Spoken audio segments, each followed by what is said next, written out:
शिवीगाळी केली अशा प्रकारचे केस त्यांनी आपल्या माध्यमातून प्रधानमंत्र्यांना आमच्यावर लावले.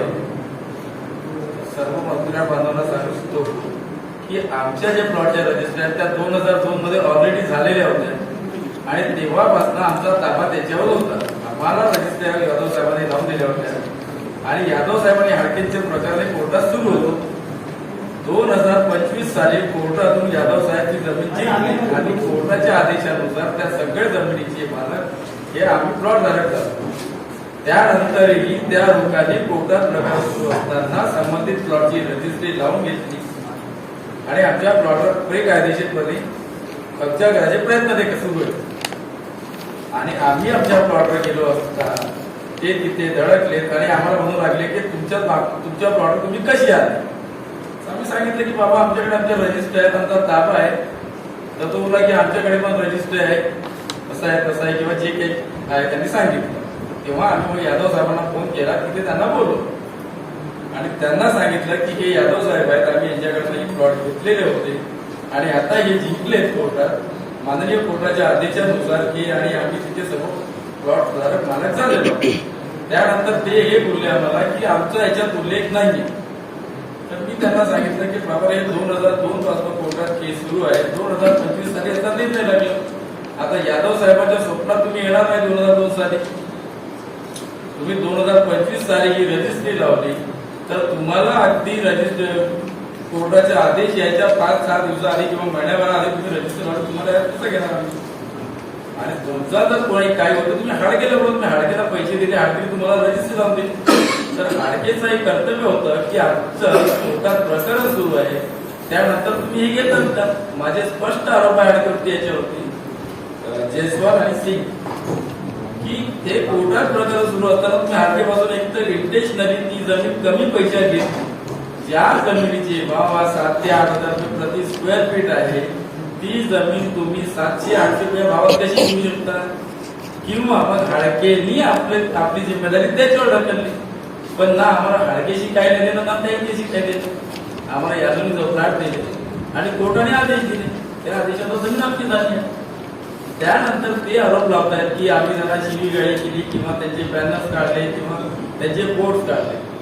तर आम्ही आमच्या प्लॉटवर गेलो असता त्याच्या आमच्या नंतर ते काही बायांना आणि गुंडप्रवृत्तीच्या लोकांना घेऊन मला व्हिडिओमध्ये जात नाही की आम्ही सगळे वेल क्वालिफाईड होतो. पण त्यांच्यासोबत जे आलेले ते तुम्हाला ओळखू येते की क्वालिफाईड कोण आणि बदमाश. तर ते तिथे आले, भाग घालू लागले. तर आम्ही त्यांना सांगितलं हे ऑर्डर आहेत, आपण पोलीस स्टेशनला त्यांनी जे मान्य करतो ते आपण मान्य आहे. तर आम्ही पोलीस स्टेशनला यादव साहेब, मी, जयस्वाल हे पोलीस स्टेशनला गेलो असता तिथल्या PI सगळं दाखवलं. PI साहेबांनी आमच्या रजिस्टर कोर्टाचे आदेश हे सगळं चेक केल्यानंतर जयस्वालला सांगितलं की माझ्या मते या रजिस्टर आणि ही ऑर्डर ही खरी आहे, तो आप इनके खिलाफ कोर्ट में जा सकते हो. तर मी मॅडमच्या निर्देशनात आणून दिलं की मॅडम यांनी अवैधरित्या आमच्या प्लॉटवरती ताबा घेऊन तिथे बोर्ड लावले आहेत, तर आम्हाला याचे बोर्ड काढायचे. PI मॅडमनी त्याला आदेश दिला की आप जाके अपने बोर्ड लगा लो.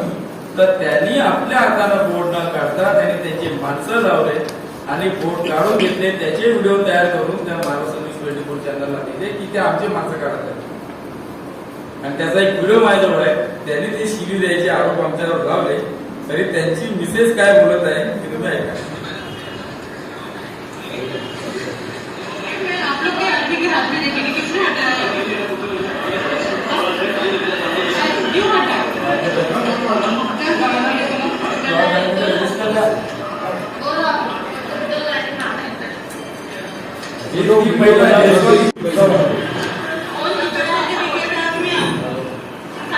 आणि लिटरली तुम्हाला विश्वास होणार नाही, यांच्यासोबत आलेले जे 6 लोक होते ते 6च्या शुद्धीवर नव्हते.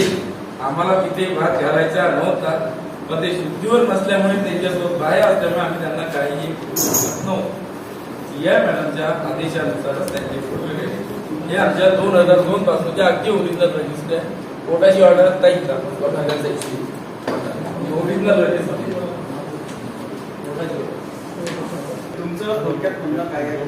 ते चुकीचे आहे आणि त्याद्वारे त्या एज्युकेशनद्वारे आमच्या काही लोकांना तिथं फोन येत आहे की भैया आम्ही वारंवार असं तुमच्या विरुद्ध छापणार आहोत किंवा लिहिणार आहोत, राष्ट्र प्रकाशित करणार आहोत किंवा मग आम्हाला 2 पैसे द्या.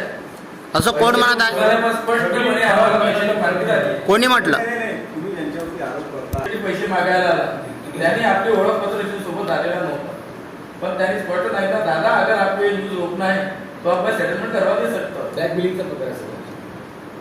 मग तुम्ही इथे पत्रकार देण्यापेक्षा या संदर्भामध्ये ते सीसीटीव्ही फुटेज आणि घेऊन पोलीस ठाण्यामध्ये तक्रार नोंदवलं हो, पाहिजे. आम्ही तक्रार नोंदवली आहे, पण ज्या प्रकारे त्यांनी प्रसार माध्यमातून आमच्या विरोधात केलाय, तर आम्ही हे विचारलं होतो की प्रसार माध्यमातून आपण आपला उत्तर द्यायला. बघा, भूखंडाच्या संदर्भातला विषय त्या माध्यम प्रतिनिधीची चूक कशी झाली? डायरेक्ट त्यांनी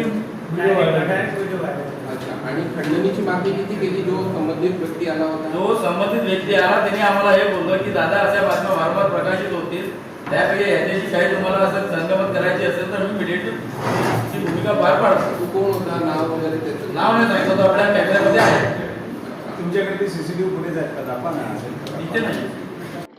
मध्ये त्यांनी रजिस्टर त्याला परत कोर्टात केस नाही, म्हणजे परत 20 वर्ष त्याच्यावर का लढायचं आम्ही? हाडके विरुद्ध आम्ही ऑलरेडी लढलो, आम्ही कोर्टात स्वतःला सिद्ध केलं. आमच्या पूर्वजांनी केलेली, आमच्या आईवडिलांनी केलेली जमीन आम्हाला आज मिळाली. परत आम्ही आज कोर्टात जायचं, परत आमच्या मुलांसाठी लढायचं. मग परत कोणीतरी एक तिसरा व्यक्ती येणार, परत हे जे करत जाणार ते योग्य नाही ना. आणि त्यांना जर आमच्या विरोधात काही त्रास आहे तर त्यांनी आधी हाडकेला प्रश्न करावा की आपकी कोर्ट में जब केस चली तो आपने हमें जमीन कैसी बेचा? तर यात काय की आपण आपल्याला मी तुझ्यापैकीच एक आहे, मी अनेक वर्ष पत्रकार केली, तर काय की ज्यांनी हाडकेला प्रश्न करायला पाहिजे आहे की दादा तुमचं प्रकरण कोर्टात सुरू असताना तुम्ही आम्हाला जमीन कशी विकू शकता? दुसरी महत्वाची गोष्ट की रेडिनेशनल रेट तिथे 1 कोटीचा आहे आणि तुम्ही आम्हाला कमी पैशात कशी रेडिनेशनच्या वर जाते बाजारभाव, तुम्ही बाजारभाव सोडा, रेडिनेशनल रेट आम्हाला कमी मध्ये का देतात आहे? आणि त्या मॅडमनी तिथे ॲलिगेन्स लावले की सिंगला आम्ही धमकी दिली. सिंग जो आहे नागपूरला राहतच नाही, हैदराबादला राहतो. हैदराबादला आम्ही जाऊन त्याला धमकी दिली का? असे आबरू काढतो तो अप्रत्यक्षरित्या, त्याचं कुठेतरी आम्हाला उत्तर द्यावंच लागेल ना. आता तो भूखंडावरती तुमचा ताबा हा जो सिंग आणि जयस्वाल आहे, हा जनरली हे दुसऱ्यांदा झाला की हा महिलांना घेऊन पुढे येतो.